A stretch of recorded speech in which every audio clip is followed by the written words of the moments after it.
बाइबलमा येशूले गर्नुभएको अचम्मको कामहरूमध्ये एउटा काम उल्लेख गरिएको छ, जहाँ 4 दिनको एक मृत व्यक्ति, जसलाई प्रभु येशू ख्रीष्टले त्यस व्यक्तिको चिहानमा जानुभयो र बोलाउनु भयो, र ती व्यक्ति चिहानबाट जीवित भएर आएका छन्।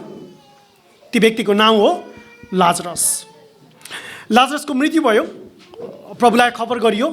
उहाँ केही दिनपछि आउनुभयो। उहाँ आउँदाखेरि मानिसहरूले लाजरसलाई दफन गरेर चिहानमा राखिसकेका थिए। लाजरसको एकजना दिदीले त यसलाई भन्छन् कि अब तपाईँ त्यहाँ जान आवश्यक छैन, किनभने सम्भवतः उनी अब गनाउन लागिसके होला। तर यसो चिहानमा जानुभयो र उनलाई बोलाउनु भयो। जब यसोले बोलाउनु भयो, उहाँको आवाजले मृत लास, जसलाई दफन गरिसकिएको थियो, तिनी बाहिर निस्केर आए। उनी जीवित भए। प्रियहरू, एकजना पापी मानिसको नयाँ जीवन पनि त्यस्तै हो। नयाँ जीवन वा जसलाई हामी पुनर्जन्म पनि भन्छौँ, ठिक यस्तै हो।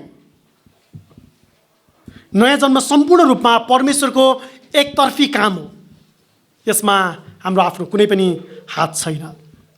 नयाँ जन्म वा पुनर्जन्म यो परमेश्वरको सार्वभौमिक एकल काम हो। यो परमेश्वर र मानिसको सहकार्यद्वारा हुने कुरा होइन। जसरी लाजरसको पुनरुत्थानमा तिनको कुनै हात थिएन। तिनी त मरेका थिए। उनको शरीर लास थियो। उनी आफूलाई बचाउन सक्दैन थिए। तर प्रभु येशूले जब बोलाउनु भयो, तब उनी पुनरुत्थान भए। हामी पापी मानिसको नयाँ जन्म ठिक यस्तै हो। हामीलाई परमेश्वरले उहाँको कामद्वारा बचाउनुहुन्छ। यसमा कुनै हाम्रो आफ्नो हात छैन। आजको पाठ तीतस 3 अध्यायको पदहरू 4 देखि 7 ले उद्धारको यही रहस्य हामीलाई प्रष्ट पार्दछ। तीतस 3 अध्यायको पदहरू 4 देखि 7 म हामी सबैको निम्ति पाठ गर्न गइरहेको छु। तर जब हाम्रा मुक्तिदाता परमेश्वरका दया र मानिसहरूप्रतिको प्रेम प्रकट भए, तब हामी आफैले गरेका धर्मका कामहरूद्वारा होइन, तर उहाँकै कृपा अनुसार उहाँले हाम्रो उद्धार गर्नुभयो। नयाँ जन्मको स्नान र पवित्र आत्माबाटको नवीकरणद्वारा, जसलाई उहाँले येशू ख्रीष्ट हाम्रा मुक्तिदाताद्वारा हामीमाथि प्रशस्त गरी खन्याउनु भयो। उहाँको अनुग्रहद्वारा धर्मी ठहरिएर अनन्त जीवनको आशा अनुसार हामी हकवालाहरू बन्न सकौँ भनेर। आजको पाठमा हामी एक अर्थमा चाहिँ त्रिएक परमेश्वरको काम देख्दछौँ। पापी मानिसको उद्धारमा त्रिएक परमेश्वरको काम। यस पाठलाई तपाईँ संक्षिप्त रूपमा सुसमाचार पनि भन्न सक्नुहुन्छ। सुसमाचार के हो वा सुसमाचार कसको बारेमा हो, यो पाठले हामीलाई प्रश्न पार्दछ। आजको प्रचारलाई बुझ्न सजिलो होस् भनेर तपाईँलाई पछ्याउनको निम्ति म यस पाठलाई 3वटा भागमा विभाजित गर्न गइरहेको छु। सबभन्दा पहिलो चाहिँ पिताको दया र प्रेम। पिताको दया र प्रेम, यो हामी पद 4 मा देख्दछौँ। Goodness and loving kindness of the father, verse 4। पहिलो कुरा चाहिँ। दोस्रो कुरा चाहिँ पवित्र आत्मामा नयाँ जन्म र नवीकरण। पवित्र आत्मामा नयाँ जन्म र नवीकरण, पद 5 मा देख्दछौँ हामी। Regeneration and renewal of the Holy Spirit, verse 5। त्यो चाहिँ दोस्रो कुरा हो भने तेस्रो अन्तिम कुरा चाहिँ हामी यहाँ पुत्रमा अनन्त जीवन र सम्पत्ति पाउँदछौँ। पुत्रमा अनन्त जीवन र सम्पत्ति, eternal life and heirs in the Son, पदहरू 6 र 7 मा हामी देख्दछौँ। सो पिता, पुत्र, पवित्र आत्मा, त्रिएकताको काम हाम्रो उद्धारमा। हामी एक समय कस्ता मानिसहरू थियौँ? उद्धार पाउनु अघि हामी कस्ता मानिसहरू थियौँ भनी पावलले यस अघि प्रश्न पारेका छन्। एकचोटि हेर्नुहोस् त पद 3 मा। पद 3, किनकि हामी आफै पनि एक समय मूर्ख, अनाज्ञाकारी, भ्रममा परेकाहरू, तरह तरहका अभिलाषा र सुखविलासहरूका कमारा थियौँ। द्वेष र डाहामा जीवन बिताउँदथ्यौँ, घृणित थियौँ र एक अर्कालाई घृणा गर्दथ्यौँ। वाउ, कति राम्रो प्रशंसा होइन? पापी मानिसको प्रशंसा गरिरहेका छैनन् यहाँ पावलले यहाँ हामीले आफ्नो पुरानो अवस्थामा गर्व गर्नुपर्ने वा घमण्ड गर्नुपर्ने कुनै कुरा पनि बताइरहेका छैनन्। यसले हामीलाई विनम्रतातर्फ डोर्याउनु पर्दछ। यसले हामीलाई विनम्र बनाउनु पर्दछ। एक समय हामी कस्ता मानिसहरू थियौँ त्यसलाई सम्झिँदै गर्दाखेरि यसले हामीलाई परमेश्वरको महिमातर्फ केन्द्रित गर्नुपर्दछ। यसले हामीलाई कति पनि आफ्नो महिमा खोज्ने वा आफूमा घमण्ड गर्ने कारण दिँदैन। किनभने हाम्रो यो पुरानो समयको अवस्थाको परिवर्तनमा तपाईँको र मेरो कुनै हात छैन। तर यो सबै सम्पूर्ण रूपमा सार्वभौमिक परमेश्वरको प्रेम र दयाको परिणाम हो। परमेश्वरको दया र प्रेमको परिणाम हो। यही कुरा हामीले पद 4 मा देख्दछौँ। पिताको दया र प्रेम। हेर्नुहोस् त पद 4 मा एकचोटि, पद 4। तर जब हामीलाई मुक्तिदाता परमेश्वरको दया र मानिसहरूप्रति उहाँको प्रेम प्रकट भयो, तर जब भन्ने कुराले यो अवस्थालाई परिवर्तन भएको जनाउँदछ। तर यो एउटा शर्त हो, एउटा सानो शब्द छ जसले तुलनात्मक भिन्नतालाई अलग गरिरहेको छ। तर आफैमा यसको कुनै अर्थ छ जस्तो देखिँदैन।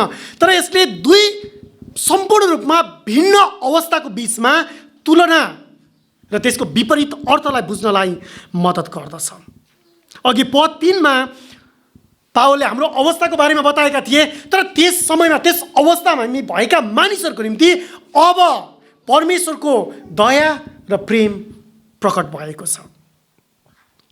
परमेश्वरको दया र उहाँको प्रेम प्रकट हुनु अघिको हाम्रो अवस्था कस्तो थियो?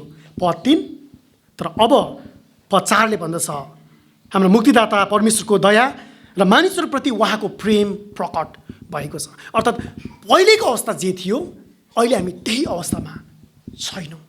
हाम्रो अवस्था, हाम्रो परिस्थिति परिवर्तन भएको छ। यसले हामीलाई भिन्न अवस्थामा ल्याएको छ। हाम्रो अवस्थालाई परिवर्तन गरेको छ। यो परमेश्वरले हामीहरूभित्र गर्नुभएको उहाँको सार्वभौमिक हस्तक्षेप हो। यो परमेश्वरले एक पापी मानिसको जीवनमा गर्नुभएको उहाँको सार्वभौमिक हस्तक्षेप, जसले एक पापी मानिसको जीवनमा सम्पूर्ण रूपमा रूपान्तरण ल्याएको छ, परिवर्तन ल्याएको छ। यो परिवर्तन केवल परमेश्वरमा मात्र सम्भव छ। यो परिवर्तन केवल परमेश्वरमा मात्र सम्भव छ। हाम्रो नयाँ जन्म मुक्तिदाता परमेश्वरले जुन कामको पहल गर्नुभएको छ त्यसको परिणाम हो हाम्रो नयाँ जन्म चाहिँ। प्रियहरू, हामी मुक्ति वा उद्धार प्राप्त गर्ने त्यो योग्यका मानिसहरू थिएनौँ, न त यसमा हाम्रो कुनै योगदान वा लगानी नै छ। मानिस जातिको सबैभन्दा ठुलो खाँचो भनेको हाम्रो पापहरूबाट क्षमा अर्थात् उद्धार हो, जुन मुक्तिदातामा मात्र सम्भव छ। जुन मुक्तिको खाँचो हाम्रा मुक्तिदाताले पुरा गर्नुभएको छ। हाम्रा मुक्तिदाता, हामी आफैलाई मुक्त गराउन सक्ने थिएनौँ, हामी आफैलाई बचाउन सक्ने थिएनौँ। यसै कारणले गर्दाखेरि हामीलाई हाम्रा मुक्तिदाताको खाँचो पर्दछ। पहिले हामीले परमेश्वरको मुक्ति ल्याउने अनुग्रह मानिसहरू कहाँ देखा परेको थियो भनेर हेरिसकेका छौँ। एकचोटि हेर्नुहोस् त 2 अध्यायको पद 11 मा, 2 अध्यायको पद 11। किनकि मुक्ति ल्याउने परमेश्वरको अनुग्रह सबै मानिसहरू कहाँ देखा परेको छ। सो यो देखा परेको छ भन्ने शब्द पहिले नै यहाँनिर उल्लेख गरिसकिएको छ। त्यहाँ पावलले मानिसहरूमाथि परमेश्वरको अनुग्रह देखा परेको उल्लेख गर्दछ। यहाँनिर 3 अध्यायको पद 4 मा परमेश्वरको दया र प्रेम प्रकट भयो भनेर भनिएको छ। अनुग्रह देखा पर्यो, परमेश्वरको दया र प्रेम प्रकट भयो। त्यसमा यो कहाँनिर हामी देख्दछौँ? के तपाईँलाई याद छ भने यो प्रकट भएको वा देखा परेको कुरा चाहिँ हामी ख्रीष्ट येशू उहाँको व्यक्तित्व र उहाँको काममा देख्दछौँ। जब प्रभु येशू ख्रीष्ट हाम्रो उद्धारको निम्ति यस संसारमा आउनुभयो, आजभन्दा 2000 वर्ष अगाडि उहाँमा, पुत्रमा, ख्रीष्ट येशूमा परमेश्वरको अनुग्रह मानिसहरू कहाँ देखा परेको छ। अर्थात् परमेश्वरको प्रेम र दया उहाँको पुत्र ख्रीष्ट येशू यस संसारमा पापी मानिसको उद्धार गर्नलाई आउनु हुँदाखेरि मानिसहरूमा प्रकट गरिएको छ। यो ख्रीष्ट येशू उहाँको काम, उहाँको व्यक्तित्वमा खुल्ला गरिएको छ, अर्थात् प्रकट गरिएको छ। पावलले परमेश्वरको दयाको प्रकटको विषयमा पहिले एफिसी 2 अध्यायमा पनि स्पष्टसँग उल्लेख गर्दछन्। एफिसी 2 अध्यायमा एकचोटि एफिसी 2 अध्याय पल्टाउनुहोस् न तपाईँको बाइबलमा। एफिसी 2 अध्याय नयाँ करारमा नै पर्छ। एफिसी पत्रहरूतर्फ जानु भने पहिलो दोस्रो कोरिन्थी पछि तपाईँले पहिलो दोस्रो कोरिन्थी, त्यस पछाडि गलाती अनि एफिसीको पत्र पाउनुहुन्छ। त्यसको दोस्रो अध्यायमा जानुहोस् न एकचोटि। एफिसी 2 अध्यायमा पावलले के भन्छन् पदहरू, एफिसी 2 अध्यायको पदहरू 4 देखि 7 मा पावलले चाहिँ लेख्छन्, तर परमेश्वर जो दया गर्नुमा धनी हुनुहुन्छ आफ्नो महान प्रेमको कारणले जसद्वारा उहाँले हामीलाई प्रेम गर्नुभयो। पद 5, हामी अपराधहरूमा मरेकै भए तापनि उहाँले हामीलाई ख्रिस्टसँगै जीवित पार्नुभयो। अनुग्रहले तिमीहरूले मुक्ति पाएका छौ। पद 6, अनि हामीलाई सँगसँगै बौराएर उठाउनु भयो र ख्रिस्ट येशूमा स्वर्गीय स्थानहरूमा सँगसँगै बसाल्नुभयो। थप पद 7 मा ख्रिस्ट येशूमा हामीतर्फ भएको उहाँको दयाद्वारा पछि आउने युगहरूमा उहाँको अनुग्रहको अपार धन देखाउनको निम्ति, यहाँनिर देखाउनको निम्ति भनेर भनिएको छ। पद 4, तर परमेश्वर, अङ्ग्रेजीमा बट गड भन्छ होइन। तपाईँले तीतस 3:4 मा वा एफिसी 2:4 मा यो तर परमेश्वर भन्ने शब्दले याद गर्नुभयो भने बट गड, तर परमेश्वर त्यही नै सुसमाचार हो। अङ्ग्रेजीमा चाहिँ एउटा वाक्यांश भनिन्छ but God is the gospel, तर परमेश्वर सुसमाचार यही नै हो। सुसमाचार तर परमेश्वर।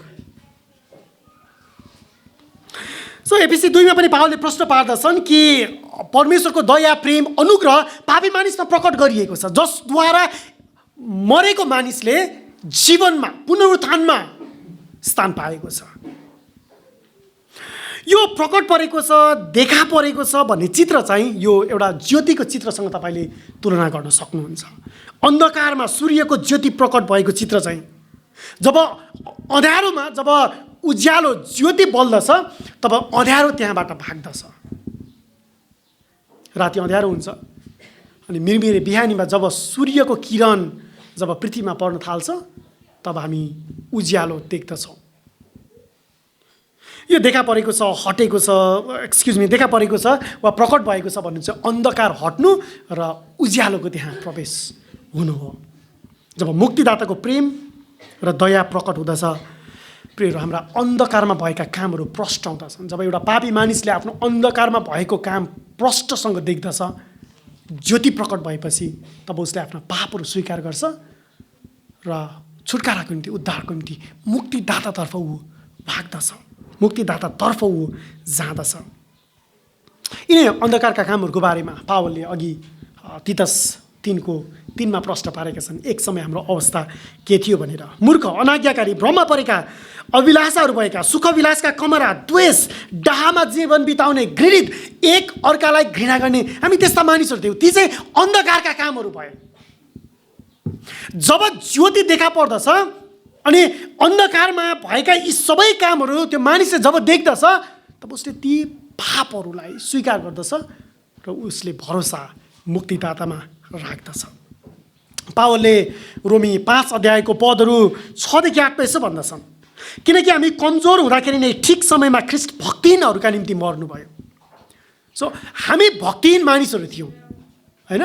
हामी भक्तिहीन काम गरिरहेका मानिसहरू जब हामी भक्तिहीन अवस्थामा थियौँ त्यही बेलामा नै, अर्थात् हामी कमजोर हुँदाखेरि ठिक त्यही समयमा हामी भक्तिहीन मानिसहरूका निम्ति ख्रिस्ट हाम्रा निम्ति मर्नुभयो। किन?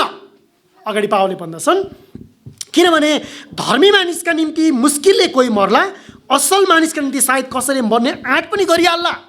पद 8 मा म रोमी 5 बाट पढिरहेको छु।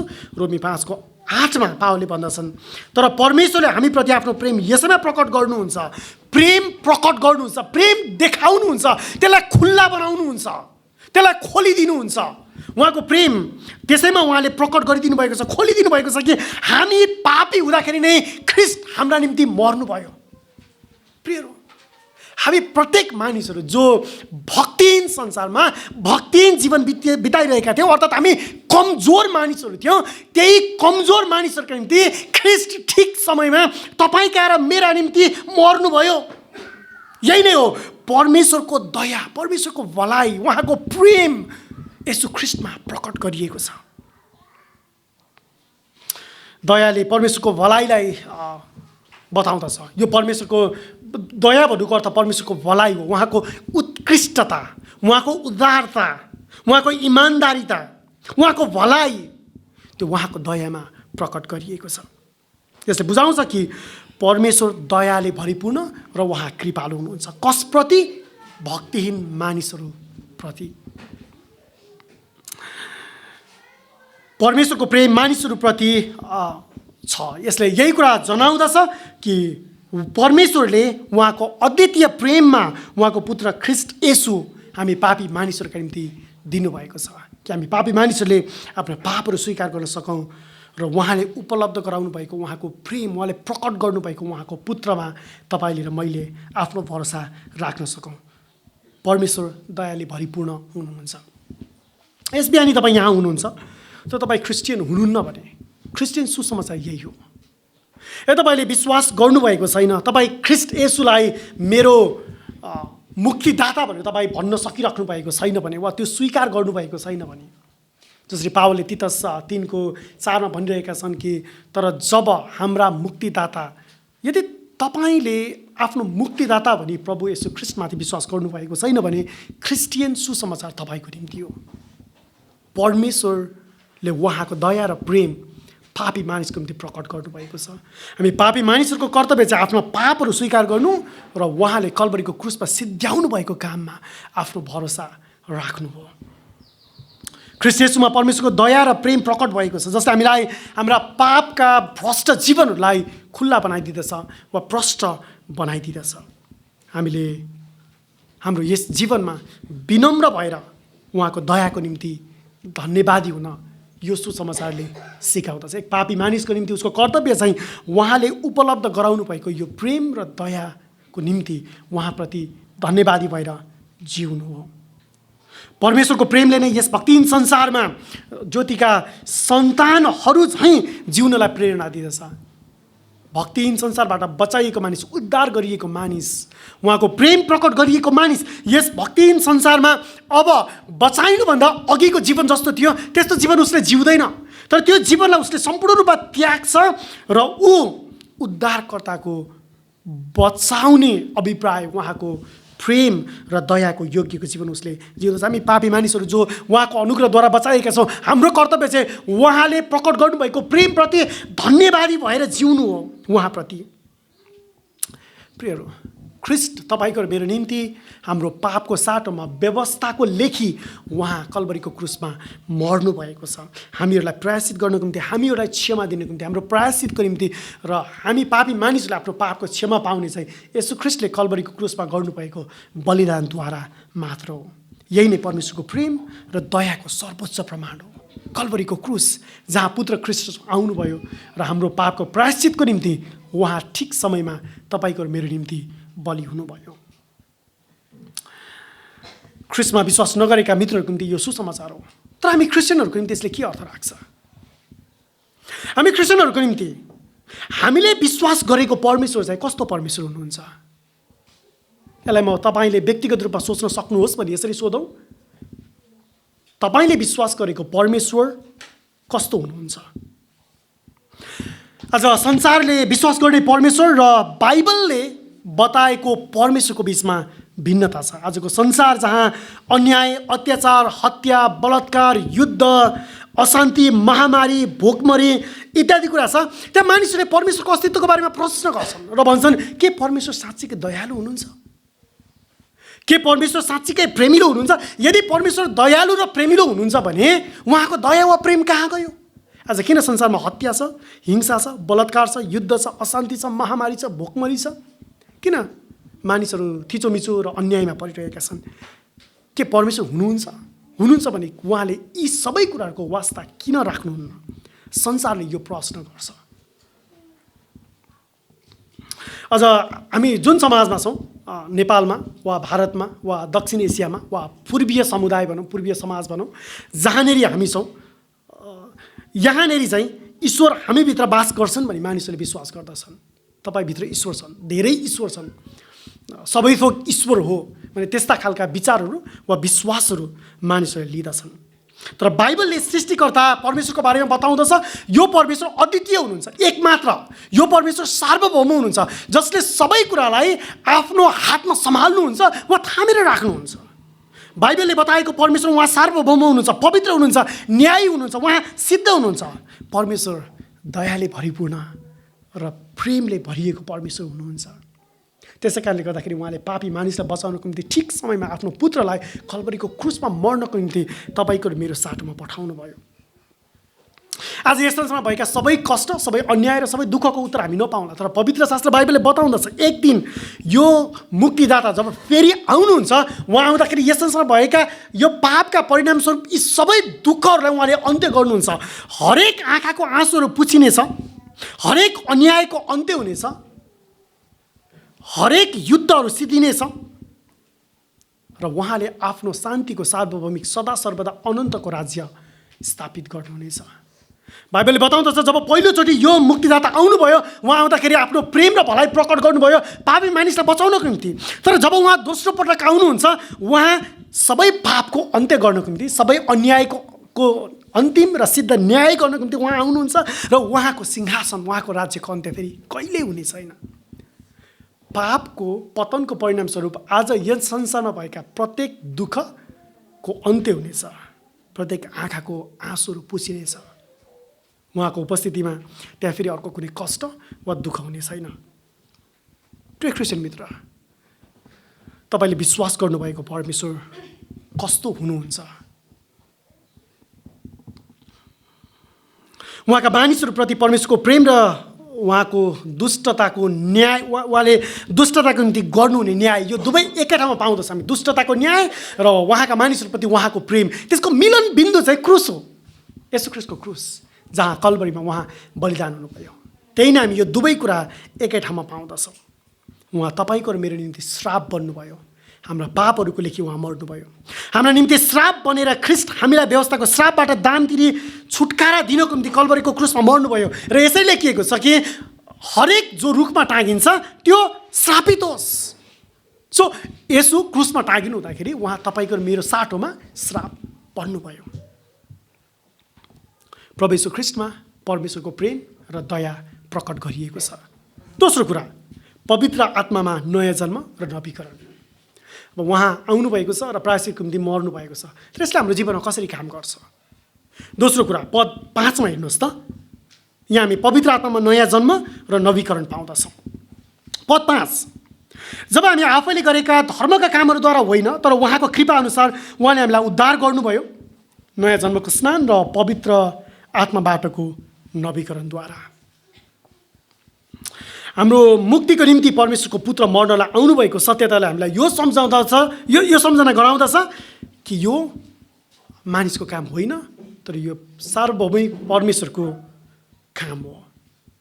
हामीले आफ्ना कामहरूद्वारा कहिल्यै पनि कमाउन सक्ने थिएनौँ वा यो प्राप्त गर्न सक्ने थिएनौँ। हामीले कमाउन वा हामीले प्राप्त गर्न असमर्थ भएका बेलामा नै हाम्रा निम्ति धार्मिकतामा गरेका हाम्रा कामहरूले होइन, तर प्रभु येशू ख्रिस्टले सिद्ध्याउनु भएको कामद्वारा हामीले मुक्ति पाएका छौँ। यदि हामीले यो कमाउन वा प्राप्त गर्न सक्ने भए मानव इतिहासमा प्रभु येशू ख्रिस्टको मुक्तिदाताको रूपमा आगमन वा उहाँको प्रकटीकरणको आवश्यकता पर्ने थिएन।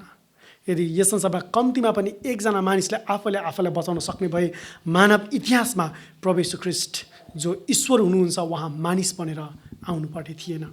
यस संसारमा जन्मेको प्रत्येक मानिस आदम र हव्वापछि प्रत्येक मानिस पापमा जन्मिँदै गर्दा ती सबै नै आत्मिक रूपमा मृत र आफैलाई बचाउनको निम्ति असमर्थ छन्।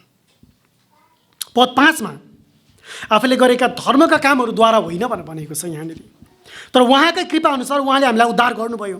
पावलले यहाँनिर नकारात्मक र सकारात्मक दुवै कुरा बताउँदछन् यो शब्दमा। आफैले गरेका धर्मका कामद्वारा होइन नकारात्मक, तर उहाँकै कृपा अनुसार उहाँले हामीलाई उद्धार गर्नुभयो यो सकारात्मक रूपमा। पावलले नयाँ करारमा बारम्बार जब सुसमाचारलाई उनले प्रश्न पार्ने कोसिस गर्छन्, नकारात्मक र सकारात्मक दुवै कुरालाई उनले राख्ने गर्दछन्। एउटा उदाहरण म दिइहाल्छु तपाईँलाई। एफिसी 2 अध्यायबाट, एफिसी 2 अध्यायको पदहरू 8 र 9 मा पावलले सुसमाचार अनुग्रहद्वारा उद्धारको बारेमा लेख्दै गर्दाखेरि उनले यसो भन्दछन्, किनकि तिमीहरूले विश्वासद्वारा अनुग्रह वा मुक्ति पाएका छौ, अनुग्रहले मुक्ति पाएका छौ, अनि यो तिमीहरू आफैबाटको होइन, नकारात्मक आफैबाटको होइन, तर परमेश्वरको दान हो, सकारात्मक। सो पावलले जब जब सुसमाचार यो सत्यतालाई बताउँदछन्, हामी मानिसहरूको असमर्थता वा हामी आफैलाई बचाउन सक्दैनौँ, त्यो नकारात्मक रूपमा र सकारात्मक रूपमा परमेश्वरले कसरी आफ्नो अनुग्रह वा आफ्नो प्रेम खन्याउनु भएको छ भन्ने कुरा उनले बताउँदछन्। यहाँ मुक्ति वा उद्धारको विषयमा हामी यो पद 5 मा हेर्दै गर्दाखेरि लगभग 3-4 वटा महत्त्वपूर्ण कुराहरूलाई अवलोकन गर्न सक्दछौँ। 4 वटा कुराहरू जति हामी यो पद 5 बाट अवलोकन गरौँ। पहिलो कुरा चाहिँ मुक्ति मानिसको कमाई वा धार्मिकताको फल होइन। हामी प्रश्न हुनुपर्छ कि मानिसको मुक्ति वा उद्धार यो मानिसको कमाई वा मानिसको धार्मिक कामको फल होइन। हाम्रो नैतिकता, हाम्रा अनुशासन, हाम्रा सामाजिक काम, हामीले दिएको दान वा दक्षिणा, गरेका परोपकारका काम, हाम्रा उपवासका प्रार्थनाहरू वा अरू जुनसुकै धार्मिक नाउँमा गरिएका तीर्थ वा व्रतहरू हुन्, यी कुनै पनि कुराले हामीलाई बचाउन सक्दैन।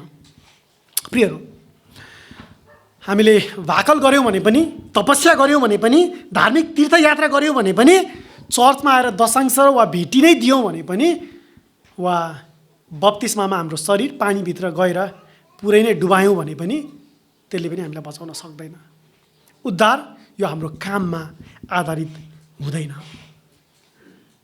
प्रभुले हामीलाई कति पनि प्रभुको बचाउने अनुग्रह थप्ने काम गर्दैन। आफैलाई पवित्रीकरण गरिने प्रयासहरू वा शुद्धिकरणका प्रयास केहीले पनि हामीलाई बचाउन सक्दैन। यो यहाँनिर प्रयोग गरिएको शब्द धर्मका कामहरूद्वारा भनेको चाहिँ धार्मिकतामा गरिने कामहरूद्वारा पनि हामीले मुक्ति पाएका होइनौँ। धर्मले हामीलाई नबचाएको मात्र होइन, तर धार्मिकतामा हामीले गर्ने जति पनि कामहरू छन् तिनीहरूले पनि हामीलाई बचाउँदैनन्। न त यसले हामीलाई हाम्रो मुक्ति वा हाम्रो उद्धारलाई सुरक्षित नै राख्न सक्दछ। यो कुनै कुराले पनि थप अनुग्रह प्रदान गर्दैन। हाम्रा धर्मका काम वा हामीले धार्मिकतामा गरेका कामले हामीलाई बचाउन सक्दैन। पहिलो कुरा, मुक्ति मानिसको कमाई वा धार्मिकताको काम होइन। पद 5 मा नै हामी देख्दछौँ। दोस्रो कुरा, मुक्ति परमेश्वरको कृपा अनुसारको उद्धारको काम हो। यो मानिसको काम होइन, तर परमेश्वरको कृपा हामी यसमा देख्दछौँ। मुक्ति परमेश्वरको कृपा अनुसारको उद्धारको काम हो। यहाँनिर पनि तपाईँले एउटा फेरि त्यो सानो शब्द पाउनुहुन्छ, तर भन्ने शब्द होइन। तर पद 5 मा धर्मका कामहरूद्वारा होइन, तर उहाँको कृपा अनुसार। यसले मानिसको कामको प्रयासको विरुद्धमा यो केवल परमेश्वरको कृपा हो भनिकन थप प्रश्न पार्दछ वा जोड दिँदछ। अनुग्रह यो कामले कमाउन सकिने कुरा होइन। अनुग्रह यो हामी योग्य भएर पाएको कुरा पनि होइन। यसले हामीलाई बताउँदछ कि मानिसको दयनीय अवस्था, हामी यति दयनीय वा यति कमजोर छौँ कि हामी आफैलाई सहायता गर्न असक्षम छौँ। हो, ठिक त्यही बेलामा परमेश्वरले उहाँको कृपा अनुसार हामीलाई उद्धार गर्नुभयो। हाम्रा पाप र अपराधमा मरेका हामी मानिसहरू थियौँ, हामी दुःखमा थियौँ, कष्टमा परेका मानिसहरू, दयनीय कुनै सहारा नभएका मानिसहरू, तिनीहरूमाथि उहाँले आफ्नो कृपा खन्याउनु भएको छ। यसै कारण हाम्रो मुक्ति केवल परमेश्वरको कृपाको काम हो। यसमा हामी आफ्नो कति पनि हात देख्दैनौँ। त्यसै कारणले गर्दाखेरि हाम्रो मुक्तिमा हाम्रो केन्द्र भनेको परमेश्वर हुनुहुन्छ। यो केवल उहाँको महिमाको निम्ति मात्र हो। उहाँले आफ्नो महिमाको निम्ति हामीमाथि आफ्नो कृपा खन्याउनु भएको छ। तेस्रो, मानिसको उद्धार यो सिद्ध्याइएको काम हो। फेरि फिनिस्ड वर्क, सिद्ध्याइएको काम हो यो। यहाँ उहाँले हामीलाई उद्धार गर्नुभयो भनेर भनिएको छ पद 5 मा। हि सेभ्ड अस, उहाँले हामीलाई उद्धार गर्नुभयो। यो सिद्ध्याइएको छ, सकिएको छ। यो अलिकति सकिएको अनि बाँकी काम निरन्तरता रहेको यो त्यस्तो रूपमा हामीले बुझ्नु हुँदैन। उद्धार यो सिद्ध्याइएको काम हो। उद्धार प्रभु येशू ख्रीष्टले यो सिद्ध्याउनु भएको काम हो भने पद 5 ले हामीलाई थप प्रश्न पार्दछ। बाइबलले मुक्तिको काम विगतमा सम्पूर्ण रूपमा सिद्ध्याइएको काम हो भनी बताउँदछ। यो काम ऐतिहासिक रूपमा भनेको कुनै एक समयमा ऐतिहासिक व्यक्तित्वमा अर्थात् केवल एक व्यक्तिमा जो प्रभु येशू ख्रीष्ट हुनुहुन्छ उहाँले सिद्ध्याउनु भएको छ। यो काममा नै हामी पुरानो करारका सबै व्यवस्थाहरूको पूर्णता देख्दछौँ। उहाँले कल्वरीको क्रुसमा बलिदान गर्नु हुँदाखेरि हाम्रो साटोमा भएका व्यवस्थाका सबै लेखाइहरूलाई उहाँले सिद्ध्याउनु भयो। अब यो हरेक साल, हरेक हप्ता, हरेक महिना दोहोर्याउनु पर्दैन। हिब्रूका लेखकले हिब्रू 9 अध्यायमा यही कुरा प्रश्न पार्दछन्, कसरी प्रभु यीशु ख्रीष्टमा यो उद्धारको काम एकैपटक सधैँको निम्ति सिद्ध्याइएको छ भने। तपाईँले फुर्सदको समयमा पढ्न चाहनुहुन्छ भने हिब्रू 9 अध्यायको पदहरू 1 देखि 15 सम्पूर्ण रूपमा पढ्नुहोस्। त्यसले हामीलाई प्रश्न पार्दछ यीशु ख्रीष्टले सिद्ध्याउनु भएको उद्धारको बारेमा। म केवल पद 12 लाई अहिले हाम्रो सहायताको निम्ति सापट्टि लिन चाहन्छु। हिब्रू 9 को 12 मा हिब्रूका लेखकले यसो भन्दछन्, न त बोका र बाछाको रगतद्वारा तर आफ्नै रगतद्वारा उहाँ एकैचोटि त्यस पवित्र स्थानभित्र बस्नुभयो, उहाँले हाम्रा निम्ति अनन्त छुटकारा प्राप्त गर्नुभयो। उहाँ आफ्नै रगतद्वारा एकैचोटि, सो एकचोटिमा उहाँले सदाको निम्ति ती बलिदानहरूलाई, ती व्यवस्थाहरूलाई पुरा गर्नुभयो। पापमा भएको मानिसले गरेका सबै धार्मिक कामहरू केवल फोहोर मात्र हुन्। पापी मानिसले आफ्नो धार्मिकतामा गरेका कामहरू, पापी मानिस है, पापी मानिसले आफ्नो धार्मिकतामा गरेका कामहरू पनि बचाउनको निम्ति कुनै मूल्यका छैनन्। ती केवल फोहोर वा मैला मात्र हुन्। अर्को शब्दमा नेपाली भाषामा थाङ्ना भनेको बुझ्नुहुन्छ?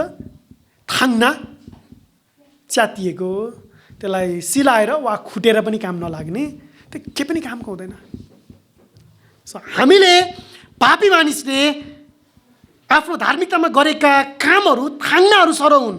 हाम्रो मुक्तिमा हाम्रो भाग भनेको केवल तपाईँले र मैले गरेका पापहरू मात्र हुन्। हाम्रो मुक्तिमा हाम्रो लगानी, योगदान, हिस्सा वा अंश यदि केही छ जस्तो लाग्छ भने त्यो केवल हाम्रा पापहरू मात्र हुन्। हाम्रा पाप बाहेक हाम्रो मुक्तिमा हाम्रो कति पनि हात छैन। हामीले हाम्रो पापी अवस्थामा गरेका असल वा धार्मिक कामहरू केवल फोहोरहरू मात्र हुन्, थाङ्नाहरू मात्र हुन्। हाम्रो पाप बाहेक हाम्रो मुक्तिमा प्रियहरू तपाईँको मेरो कुनै अंश वा हिस्सा छैन।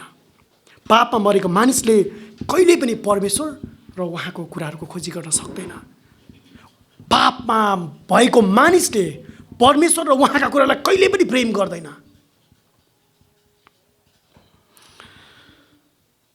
के तपाईँको नयाँ जन्मको बारेमा तपाईँ निश्चित हुनुहुन्छ? तपाईँको पुनर्जन्मको बारेमा? यदि हो भने यो सुनिश्चितता र यसको आनन्द के तपाईँको र मेरो क्रिस्चियन जीवनमा देखिन्छ? पापमा मरेको अवस्थाबाट अहिले प्रभुको कृपाद्वारा, कृपा खन्याएर हामीलाई जीवित पार्नु भएको छ भने हाम्रो जीवनमा, हाम्रो क्रिस्चियन जीवनमा त्यसको आनन्द देखिनु पर्दछ। बचाइएको मानिस चाहिँ, नयाँ जीवन पाएको मानिस चाहिँ। यसको एउटा प्रमाण चाहिँ पापमा मरिरहेको मानिसलाई यो उद्धारको सुसमाचारको प्रचारमा हामी देख्न सक्दछौँ। एउटा नयाँ जन्म पाएको व्यक्तिले आफ्नो आनन्द अरू मानिसहरूलाई बताउँदछ। के कहिले यस्तो तपाईँले व्यक्तिलाई भेट्नुभएको छ जो एउटा ठुलो दुर्घटनामा पर्यो अनि ऊ बाँचेको छ, हस्पिटलको शय्यामा तपाईँले उसलाई भेट्न जानुभयो वा उसलाई डिस्चार्ज गरेर घरमा ल्याइसकेपछि तपाईँले उसलाई भेट्नुभयो अनि उसले के आफूले नयाँ जीवन पाएको बारेमा उसले अरू व्यक्तिहरूलाई आनन्द, खुसी साथ त्यो कुरा सुनाउँदैन? नयाँ जन्म पाएको व्यक्तिको आफ्नो नयाँ जन्मको बारेको सुनिश्चितता तपाईँले आफूले पाएको नयाँ जन्म अरू मानिसहरूलाई पनि बताउनुहुन्छ। यदि तपाईँ क्रिस्चियन हुनुहुन्न भने चाहिँ तपाईँलाई कहिले काहीँ लाग्छ होला कि यी क्रिस्चियनहरूले कति धेरै यो बारेमा बताएको, कति यसुको बारेमा बताएको, कति प्रचार गरेको भन्ने त्यस्तो यदि लाग्छ भने हो, यो जीवन जुन जीवन हामीले पाएका छौँ यो बताउनको निम्ति प्रभुले हामीलाई आज्ञा गर्नुभएको छ र एउटा नयाँ जन्म पाएको व्यक्तिले यो अरूहरूलाई प्रचार नगरिकन बस्न सक्दैन। एउटा नयाँ जीवन पाएको व्यक्तिले आफूले पाएको नयाँ जीवनको बारेमा अरूहरूलाई निश्चय नै आनन्दको साथमा प्रचार गर्दछ। सो तपाईँले र मैले नयाँ जन्म पाएका छौँ भने यो हाम्रा सुसमाचार प्रचार गर्ने मौकाहरूमा यो आनन्द देखिनु पर्दछ। प्रिय क्रिस्चियन मित्र, पछिल्लोचोटि तपाईँले येशूको बारेमा र तपाईँले ख्रिस्टमा भेट्नुभएको यो मुक्तिको सुसमाचार, यो उद्धार, यो आनन्दको सुसमाचार कसलाई र कहिले प्रचार गर्नुभएको थियो? के तपाईँले मौका पाउँदै गर्दाखेरि यो नयाँ जन्मको सुसमाचार, यो मुक्तिको आशा के अरू मानिसहरूलाई तपाईँ प्रचार गर्नलाई उत्सुक हुनुहुन्छ? यसले तपाईँको र मेरो नयाँ जन्ममा हामी कति आनन्दित छौँ भन्ने कुराको प्रमाण दिँदछ। अरू मानिसहरूलाई येशूको बारेमा प्रचार गर्नु।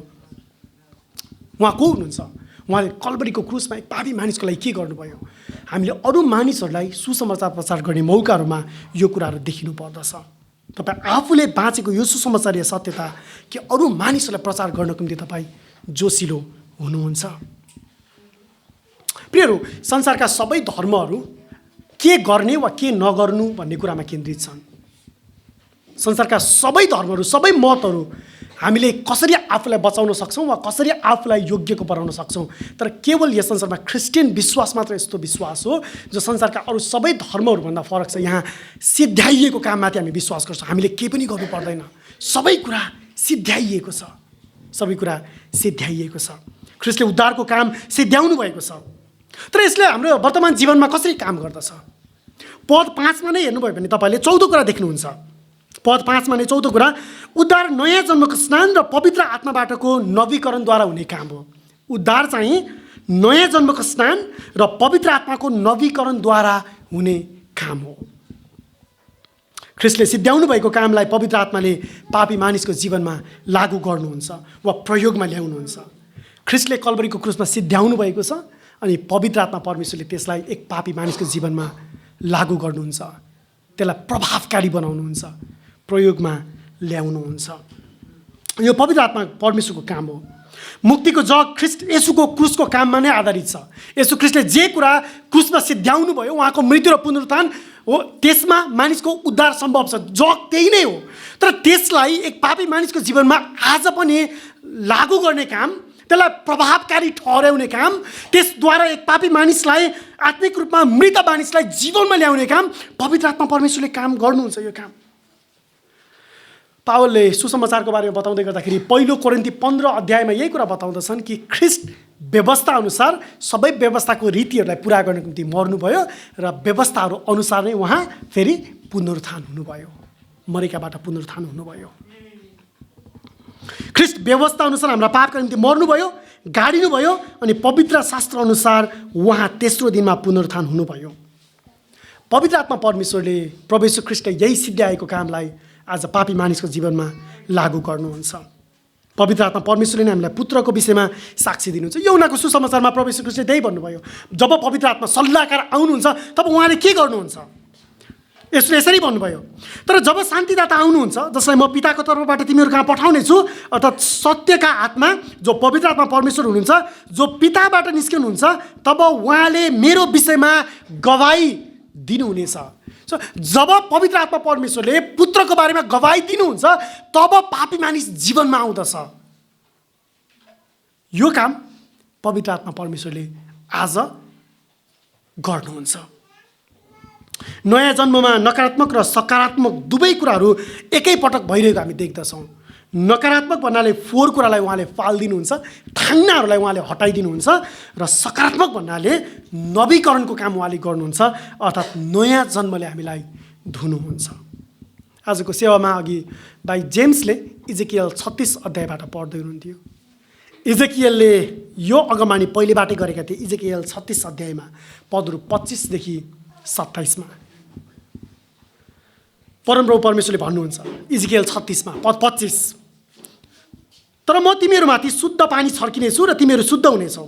तिमीहरूको सबै अशुद्धताबाट र तिमीहरूका सबै मूर्तिहरूबाट म तिमीहरूलाई शुद्ध पार्नेछु। अनि म तिमीहरूलाई एउटा नयाँ हृदय दिनेछु र तिमीहरूभित्र एउटा नयाँ आत्मा हालिदिनेछु।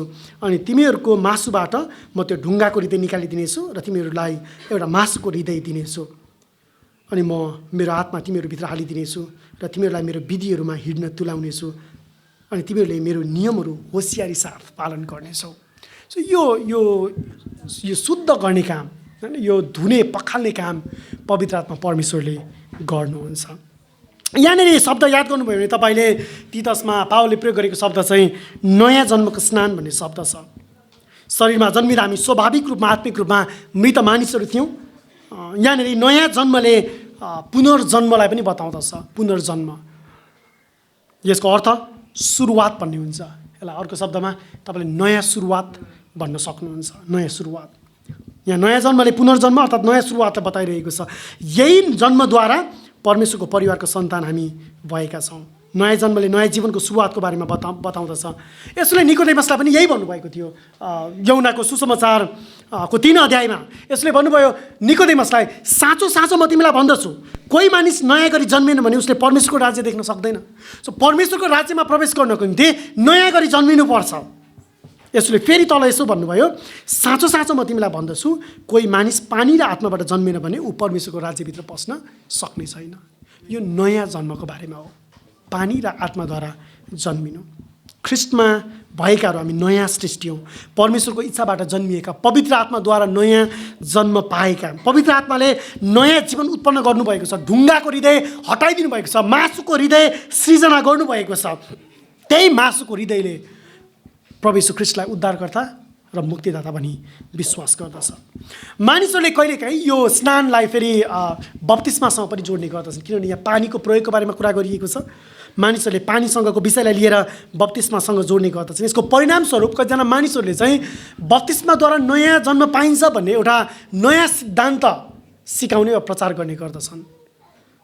बप्तिस्माद्वारा नयाँ जन्म, यदि बप्तिस्माद्वारा नयाँ जन्म हो भने यो फेरि काम अनुसारको उद्धार हुन्थ्यो, जुन पावलले ठिक यहाँ लेखिरहेका छन्। उद्धार मानिसको कामद्वारा होइन, यो उनको शिक्षा वा उनले जे कुरा बताइरहेका छन् त्योसँग मेल खाँदैन, यो विरोधाभासपूर्ण देखिन्छ।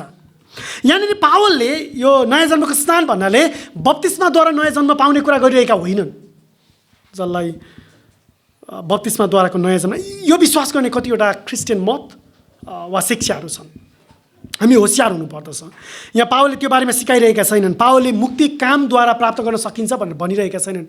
उनी त भन्दछन् कि यो परमेश्वरको काम हो, यो मानिसको कति पनि हात छैन। मानिसले धर्ममा गरेका काम वा धार्मिकतामा गरेका कामद्वारा उद्धार होइन भन्ने कुरा नै पावलले यहाँ सिकाइरहेका छन्।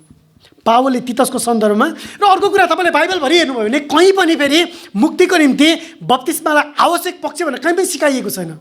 यहाँ तीतस 3 को सन्दर्भमा मात्र होइन, सम्पूर्ण बाइबलको सुसमाचारको सन्दर्भमा पनि यो शिक्षा मिल्दैन। फेरि यहाँनिर पावलको आशय चाहिँ यो स्नानले एउटा शुद्धिकरणको विधिलाई जनाउँदछ। जुन फोहोर हामीभित्र थियो वा जुन फोहोरमा हामी थियौँ त्यहाँबाट हामीलाई शुद्ध पारिएको छ वा पवित्रतामा हामीलाई ल्याइएको छ। नुहाउनु वा धुनुको अर्थ सफा बनाउनु भन्ने हो। यो पवित्र आत्माको काम हो। नयाँ जन्ममा पवित्र आत्माले हामी एक समय पापका सबै अशुद्धता र भ्रष्टतामा भएका मानिसहरूलाई सफा गरेको छ, शुद्ध बनाएको छ। बप्तिस्माले होइन, पानीको बप्तिस्माले होइन, तर पवित्र आत्मा परमेश्वरले हामीलाई गर्नुभएको यो आत्मिक, यसको आत्मिक अर्थ छ। यो आत्मिक काम हो। यो पवित्र आत्मा परमेश्वरले हामी भित्र गर्नुभएको आन्तरिक र आत्मिक काम हो, जुन यसको मृत्युको बलिदान र पुनरुत्थानमा आधारित छ। यसबाट हामीले एउटा लिनुपर्ने कुरा चाहिँ फेरि यो हुनसक्छ कि सम्भवतः हामी पवित्रतामा निरन्तर बढ्नुपर्छ। हामी शुद्ध गरिएका वा सफा गरिएका मानिसहरू हौँ भने हामी निरन्तर पवित्रतामा बढ्नुपर्छ। हाम्रो पापको धुवाई र पवित्र गराई यो आश्चर्य कर्म हो, यो ईश्वरीय काम हो, उहाँले गर्नुभएको छ। नयाँ जन्मको स्नान र नवीकरण यो दुईवटा फरक कुरा नभएर यो एउटै कुरा हो। यहाँनिर हामी देख्न सक्छौँ कि आत्मिक जीवनको वृद्धि र पवित्रीकरण, आत्मिक जीवन के भन्छ, आत्मिक नयाँ जन्म र पवित्रीकरण यो सँगसँगै अगाडि बढ्दछ। आत्मिक जीवनमा हामी निरन्तर बढिरहेका हुन्छौँ। पवित्र आत्माको नवीकरणद्वारा यसलाई हामीले नयाँ जन्मसँगै हेर्नुपर्ने हुन्छ। पुरानो जीवनको ढाँचामा भएका मानिसहरू जब पवित्र आत्मा परमेश्वरले हामीमा नयाँ जन्म उत्पन्न गर्नुभयो, नयाँ जन्म हामीलाई दिनुभयो, मृतबाट जीवित बनाउनु भयो, त्यसलाई हामीले अब नयाँ मानिस बनाएको छ। पवित्र आत्मा नै हाम्रो बैना, हाम्रो छाप हुनुहुन्छ। उहाँले हामीलाई नयाँ जन्म दिनुभएको छ। पवित्र आत्मा हाम्रो निम्ति प्रतिज्ञाको छाप, पैतृक सम्पत्तिको बैना हुनुहुन्छ। पवित्र आत्मा यदि हाम्रो निम्ति छाप र पैतृक सम्पत्तिको बैना हुनुहुन्छ भने उहाँमा सदा सर्वदा हामी उद्धार पाएका मानिसहरू सुरक्षित पनि हुन सक्छौँ। यशायाले यसरी भविष्यवाणी गरेका थिए। यशायाले यसरी भन्दछन्, यशाया 64 यशाया 64 को पद 6 मा यशायाले भन्दछन्, तर हामी सबै अशुद्ध थोकहरू जस्ता छौँ, हाम्रा सबै धार्मिक कामहरू मैला थाङ्नाहरू सर छन्, अनि हामी सबै पात जस्तै ओइलिन्छौँ र हाम्रा अधर्महरूले बतासले चाहिँ हामीलाई उडाएर लगेका छन्। हामी त थाङ्ना जस्ता मानिसहरू, हाम्रा अधर्महरूमा बतासले उडाएर लैजाने भुसहरू जस्ता काम नलाग्ने, कुनै अर्थ वा मूल्य नभएका मानिसहरू, त्यस्ता मानिसहरू थियौँ। प्रिय क्रिस्चियनहरू, म तपाईँ क्रिस्चियनहरूलाई सोध्न चाहन्छु, के तपाईँ निरन्तर पवित्रतामा बढिराख्नु भएको छ? हामी क्रिस्चियनहरूको निम्ति के हामी हरेक दिन पवित्रतामा बढिरहेका छौँ? हामी पवित्रतामा बढ्नुपर्छ। पवित्र आत्माद्वारा नयाँ जन्म पाएको व्यक्ति निरन्तर पवित्र पवित्रताको कुराको चाहना राख्दछ। यो पवित्र आत्माद्वारा नयाँ जन्म पाएको व्यक्ति भनेको चाहिँ शरीरमा एउटा भर्खरै जन्मेको नयाँ बालक जस्तै तपाईँले तुलना गर्न सक्नुहुन्छ। जसरी आफ्नो आमाको कोखबाट भर्खरै जन्मिएको बालक जन्मनासाथ उसले आवाज निकाल्छ र चिच्याउँछ र उसले आमाको दुधको चाहना राख्दछ। ठिक त्यसै गरिकन आत्मिक रूपमा जन्मेको व्यक्ति पनि परमेश्वरको वचनको तृष्णा राख्ने व्यक्ति हुँदछ। वचनबाट सिक्नको निम्ति, सुन्नको निम्ति र पवित्रतामा बढ्नको निम्ति उसले चाहना राख्दछ। आत्मिक जन्म पनि शारीरिक जन्म जस्तै हो। शारीरिक जन्ममा जसरी यदि एउटा बालक जन्मना साथ उसको मुखबाट आमाको दुधको चाहनाको निम्ति उसले चिच्याहाट्थ्यो, उसको आवाज वा रुवाई निस्किएन भने त्यो बच्चाको स्वास्थ्यको बारेमा प्रश्न हुन्छ। ठिक त्यसै गरिकन हामीहरूको निम्ति आत्मिक रूपमा पनि हामी आत्मिक रूपमा जन्मिएका व्यक्तिहरू निरन्तर बढ्नको निम्ति चाहना राख्ने व्यक्तिहरू हुनुपर्दछ। अन्यथा यसले हाम्रो आत्मिक स्वास्थ्यको बारेमा प्रश्न उत्पन्न गराउँदछ। तेस्रो अन्तिम कुरा पदहरू 6 र 7 मा हामी देख्दछौँ पुत्रमा अनन्त जीवन र सम्पत्ति। पुत्रमा अनन्त जीवन र सम्पत्ति। पद 6 मा हेर्नुहोस् न, जुन पवित्र आत्मा चाहिँ उहाँले यीशु ख्रीष्ट हाम्रो मुक्तिदाताद्वारा हामीमाथि प्रशस्त गरी खन्याउनु भयो। हामी यहाँ पुत्रमा अनन्त जीवन र सम्पत्तिको प्रतिज्ञा देख्दछौँ। हामी बचाइँदा हाम्रो उद्धारमा हामी अनन्त जीवनको निश्चयता साथ सुरक्षित राखिएका छौँ। जब हामीलाई उहाँले बचाउनु भयो, हामीलाई हाम्रो अनन्त जीवनको निम्ति उहाँले हामीलाई सुरक्षित पनि राख्नुभएको छ। आत्मा भएका र नभएका मानिसको बिचको यो एउटा भिन्नता हो। पावलले रोमी 8 अध्यायमा यसरी लेख्दछन्। रोमी 8 अध्यायको पद 9 मा पावलले लेख्दछन्, तर साँच्चै परमेश्वरको आत्मा तिमीहरूभित्र बास गर्नुहुन्छ भने तिमीहरू शरीरमा छैनौ तर आत्मामा छौ।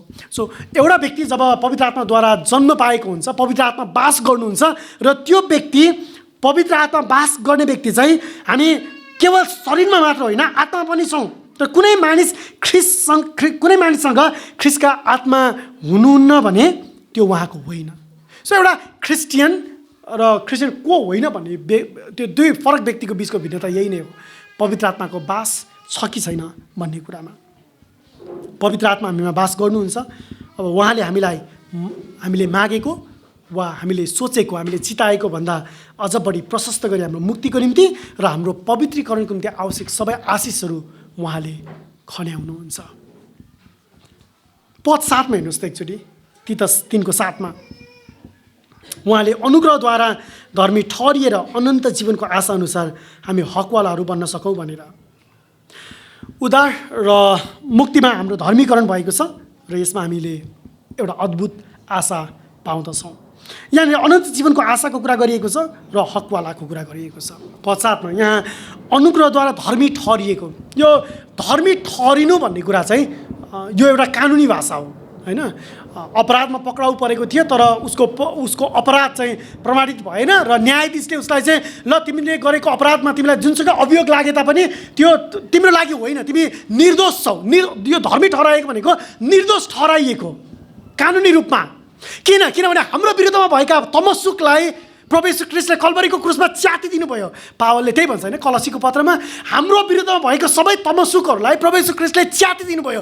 अब हाम्रो विरुद्धमा, हाम्रो पापको विरुद्धमा भएका सबै कुराहरू नाश गरिएको छ। कुनै पनि कुरा कानुनी रूपमा अब हामी सफा ठहराइएका छौँ। यो हाम्रो काम होइन, यो हाम्रो धार्मिकता होइन। हामी धर्मी थिएनौँ, पुत्र आज्ञाकारी हुनुहुन्छ। उहाँले पिताको इच्छा पुरा गर्नुभयो, व्यवस्था उहाँले पुरा गर्नुभयो, आज्ञाकारी उहाँ हुनुहुन्छ, पाप नचिन्ने उहाँ हुनुहुन्छ। तर उहाँले ती सबै कुरा हाम्रो साटोमा गर्नुभयो। यही नै हो धर्मी ठहराइएको, अनुग्रहद्वारा धर्मी ठहराइएको। अब कानुनी रूपमा हामी पापको लेखी आफू मर्नु पर्दैन। यो चाहिँ अनुग्रहद्वारा धर्मी ठहरिएको। यहाँनिर अर्को कुरा चाहिँ अनन्त जीवनको आशा अनुसार हकवालाहरू बन्न सकौँ भनेर भनिएको छ। यहाँ अनुग्रहद्वारा धर्मी ठहरिएर, यो अनुग्रहद्वारा धर्मी ठहरिनु भनेको मुक्तिको केन्द्रीय विषय पनि हो। यो क्रिस्चियन सुसमाचारको मूल जड भनेको यही हो। केवल अनुग्रहद्वारा विश्वासबाट धर्मी ठहरिनु। मुक्ति सम्बन्धीको सिद्धान्त वा शिक्षा वा क्रिस्चियन विश्वास, सुसमाचार जेसुकै भन्नुहोस् यसलाई, त्यो राज यही नै हो। यसको जड, यसको जग यही नै हो, अनुग्रहद्वारा धर्मी ठहरिनु। पापी मानिसले आफ्नो पाप स्वीकार गरेर जब ख्रीष्ट येशूमा भरोसा राख्दछ, पिताले अब पुत्रले सिध्याउनु भएको कामको आधारमा हामीलाई धर्मी ठहराउनुहुन्छ। हाम्रा कामको आधारमा होइन, तर तर पुत्रले हाम्रो साटोमा हाम्रो प्रायश्चित स्वरूप गर्नुभएको कामको आधारमा अब हामीलाई पुत्रको धार्मिकता पहिराइन्छ। यो हाम्रो धार्मिकता होइन, पुत्रको धार्मिकता हामीलाई पहिराइन्छ। यो धार्मिकता हाम्रो होइन, यो धार्मिकता चाहिँ बाहिरबाट हामीलाई पहिराइएको हो, बाहिरबाट आउँदछ। जब पिताले हामीलाई अब हेर्नुहुन्छ तब पुत्रको धार्मिकता अनुसार हामीलाई हेर्नुहुन्छ। कहिल्यै पाप नगरेका मानिसहरू चाहिँ सधैँ आज्ञाकारीहरू भएकाहरू चाहिँ उहाँले हामीलाई हेर्नुहुन्छ। किनभने हाम्रो साटोमा व्यवस्थाको लेखी सबै कानुनी आवश्यकता वा खाँचोहरू प्रभु येशू ख्रीष्टले सिद्ध्याउनु भएको छ। त्यसै कारणले गर्दाखेरि अब पुत्रको धार्मिकता हाम्रो खातामा सारिएको छ। जे जति कुराहरू पुत्रको थियो त्यो हाम्रो आफ्नो कमाइ होइन, तर पुत्रको धार्मिकता हाम्रो नाउँमा लेखिएको छ, हाम्रो खातामा सारिएको छ। अरू कसैको ब्याङ्कको खातामा भएको वा अरू कसैको नाउँमा भएको घर जग्गा भन्नुहोस् होइन, त्यो कानुनी रूपमा अब तपाईँको नाउँमा सारिएको छ, धर्मी ठहरिएको छ। हो, त्योसँगै अर्को शब्द पनि तपाईँ यहाँनिर पाउनुहुन्छ, त्यो चाहिँ हकवालाहरू बन्न सकौँ भनेर। दोस्रो, अनन्त जीवनको आशा अनुसार हामी हकवालाहरू बन्न सकौँ भने यो हकवाला भन्ने शब्द चाहिँ यो केवल कानुनी मात्र होइन, यो पारिवारिक सम्बन्ध पनि हो। यो येशू ख्रीष्टको सम्पत्ति हाम्रो नाउँमा सारिएको छ। पारिवारिक सम्बन्ध देखिँदछ यहाँ। आफ्नो बुवाको वा पुर्खाको सम्पत्ति कसले प्राप्त गर्दछ? त्यही घरानामा जन्मेको व्यक्तिले हो नि होइन। नेपालमा अंश कसको अंश पाउँछ? छोराले बुवाबाट, बुवाको सम्पत्तिको, पैतृक सम्पत्तिको त्यसको हकदार हुन्छ। यो शब्द त्यही हो, हकवालाहरू बन्न सकौँ भनेर भनेको चाहिँ जे जति कुराहरू ख्रीष्टको थियो अब पिताले पुत्रको नाममा भएका सबै थोकहरूको सहोदर, त्यसको हिस्सा प्राप्त गर्ने व्यक्ति हामीलाई बनाउनु भएको छ हकवाला। उहाँले हाम्रो नाउँमा लेखिएको धर्मविधिहरू रूपी त्यो लेखलाई मेटाइदिनु भएको छ र हाम्रो विरोधमा जे जति कुराहरू थियो त्यसलाई उहाँले हामीलाई बचाउनको निम्ति प्रयोग गर्नुभएको छ। हाम्रो विरोधमा भएका सबै कुराहरूलाई क्रुसमा किला ठोकिदिनु भएको छ र पुत्रको जे जति कुराहरू थियो त्यो सबै कुराहरू अब हाम्रो नाउँमा उहाँले दिनुभएको छ। अब हामी अनन्त जीवनको आशा अनुसार हकवालाहरू बन्न सकौँ भनेर अहिले हामी बचाइएका मानिसहरू छौँ आत्मिक रूपमा। यो हाम्रो आत्मिक अवस्था हो, तर अहिले हामीले सम्पूर्ण रूपमा सबै सम्पत्ति पाइसकेका छैनौँ। हामी एक दिन त्यहाँ पुग्नेछौँ सम्पूर्ण रूपमा त्यो हक प्राप्त गर्नको निम्ति। तर त्यसको निम्ति पवित्र आत्मा परमेश्वरले हामीलाई बैना गर्नुभएको छ वा उहाँको छाप लगाउनु भएको छ। यो अहिले सुरुवात भइसकेको छ, तर अहिले यहीँ हामीले सबै कुरा प्राप्त गर्दैनौँ, तर एक दिन त्यो महिमित आशामा सबै कुरा हामी उहाँमा प्राप्त गर्न सक्छौँ। उहाँले प्रेम गर्नुभएको र प्रकट गर्नुभएकाहरूको निम्ति जे जति उहाँले तयार गर्नुभएको छ सबै आत्मिक आशिषहरू उहाँले हामीमाथि खन्याउनुहुन्छ, त्यसको वर्षात हामीमाथि गराउनुहुन्छ। सबै आत्मिक आशिषहरू उहाँले हामीलाई दिनुहुन्छ। अब हामीले निरन्तर पुत्र ख्रीष्ट येशूको स्वरूपमा बढ्दै जानुपर्छ। अहिले हाम्रो पवित्रतामा, हाम्रो धार्मिकतामा यो हाम्रो अहिलेको यस संसारको जीवनको खाँचो हो, यसले हामीलाई बचाउन सक्दैन, तर हामी बचाइएका मानिसहरू निरन्तर पवित्रतामा बढ्दै जानुपर्छ। यो त्रिएक परमेश्वरको काम हो, हाम्रो उद्धार यो त्रिएक परमेश्वरको काम हो। यहाँनिर हामी पदहरू पद 4 मा हामी पिताको काम पाउँदछौँ, पद 5 मा हामी पवित्र आत्माको काम पाउँदछौँ, पद 6 र 7 मा हामी यहाँ पुत्र ख्रीष्ट येशूलाई पनि हामी देख्दछौँ। सो त्रिएकता किन? त्रिएकता हाम्रो उद्धारको काममा हामी उहाँले कसरी एकसाथ हाम्रो उद्धारको कामलाई पुरा गर्नुभएको छ, हामीमा लागू गर्नुहुन्छ र हामीमा यो काम सम्पूर्ण रूपमा उहाँले सिद्ध्याउनु भएको छ भन्ने कुरा हामी देख्न सक्छौँ। हाम्रो उद्धारमा पिताको दया र प्रेम पुत्रको व्यक्तित्व र काममा प्रकट गरिएको छ। पवित्र आत्मामा नयाँ जन्म र नवीकरणद्वारा ख्रीष्टको महिमा हुँदछ। हामी बचाइएकाहरूको निम्ति पुत्रको अनन्त जीवनको आशा र सबै पैतृक सम्पत्तिको हकवाला तपाईँ र म बनाइएको छौँ। प्रियहरू, यो व्यक्तिगत रूपमा हामी प्रत्येकमा हाम्रो उद्धारमा लागू गरिएको छ, तर केवल व्यक्तिगत रूपमा मात्र होइन, यो व्यक्तिगत रूपमा निश्चय नै उहाँले गर्नुभएको एउटा अद्भुत काम हो, तर त्यसको साथमा एक चर्चको रूपमा यसको सामूहिक पक्ष पनि छ। ख्रीष्टले चर्चलाई प्रेम गर्नुभयो र चर्चको निम्ति आफूलाई अर्पण गर्नुभयो। हामी प्रत्येकलाई इन्डिभिजुअली व्यक्तिगत रूपमा उहाँले बचाउनु भएको छ। त्यसको साथमा जब बचाइएका व्यक्तिहरू एकसाथ हामी भेला हुँदछौँ, ख्रीष्टको रगतद्वारा बचाइएको चर्च एकसाथ भेला हुँदछ। ख्रीष्टले चर्चलाई प्रेम गर्नुभयो र त्यसका निम्ति आफूलाई अर्पण गर्नुभयो, त्यसलाई वचनद्वारा जलको स्नानले शुद्ध गरी पवित्र पार्नलाई र महिमित मण्डलीको रूपमा त्यसलाई आफ्नो सामु उपस्थित गराउनलाई जसमा उहाँले कुनै चाउरी नभएको वा दागहरू नभएको त्यस्ता कुनै कुराहरू पनि नभएको एक पवित्र र निष्कलङ्क दुलही उहाँले आफ्नो पिताको अघि प्रस्तुत गर्न चाहनुहुन्छ। पावलले यो रहस्य, यो सत्यता एफिसी 5 अध्यायमा लेख्दछन्। एफिसी 5 को पदहरू 25 देखि 27 मा कि ख्रीष्ट येशूले चर्चको निम्ति आफूलाई दिनुभयो। वचनद्वारा उहाँले चर्चलाई धुनुहुन्छ। वचनको दुवाईद्वारा उहाँले चर्चलाई पवित्र पार्नुहुन्छ। महिमित मण्डलीको रूपमा उहाँले त्यसलाई आफ्नो सामु उपस्थित गर्नुहुन्छ। कुनै चाउरी नभएको, दागहरू नभएको, त्यस्ता अरू कुनै कुराहरू नभएको उहाँको पवित्र र निष्कलङ्क दुलही उहाँले बनाउनुहुन्छ। यो चाहिँ चर्चको सन्दर्भमा हो। बाइबलको अन्तिम पुस्तक प्रकाशको पुस्तकमा जाँदै गर्दाखेरि यूहन्नाले आफ्नोले देखेको दर्शनमा उनले यसरी बताउँदछन् अगाडि प्रकाश 22 अध्यायको पद 1 मा, अनि उनले मलाई परमेश्वर र थुमाको सिंहासनबाट बिलौर जस्तै सङ्लो जीवनको पानीको स्वच्छ नदी निस्किरहेको देखाए। यो यूहन्नाको दर्शनको अन्त्यतिर हामी देख्दछौँ कि यहाँनिर सङ्लो जीवनको पानीको स्वच्छ नदी उहाँबाट निस्किरहेको थियो। अनि त्यही पुत्र जो जीवनको पानी हुनुहुन्छ, जसले हामीलाई बचाउनु भएको छ, उहाँले आफ्नो दुलही निष्कलङ्क, निष्कोट, स्वच्छ, उहाँको अघि ग्रहण योग्य चाहनुहुन्छ। हामी बचाइएका मानिसहरूको निम्ति यो एउटा आशा छ कि एक दिन हामी यही महिमित आशामा उहाँका सम्पत्तिको सबै आशिषहरू जसको निम्ति उहाँले आफ्नो पुत्रलाई दिनुभयो ती कुराहरू प्राप्त गर्नेछौँ। यही नै हो अनुग्रहद्वारा धर्मी ठहरिएका मानिसहरूको आशा। आउनुहोस् प्रार्थना गरौँ।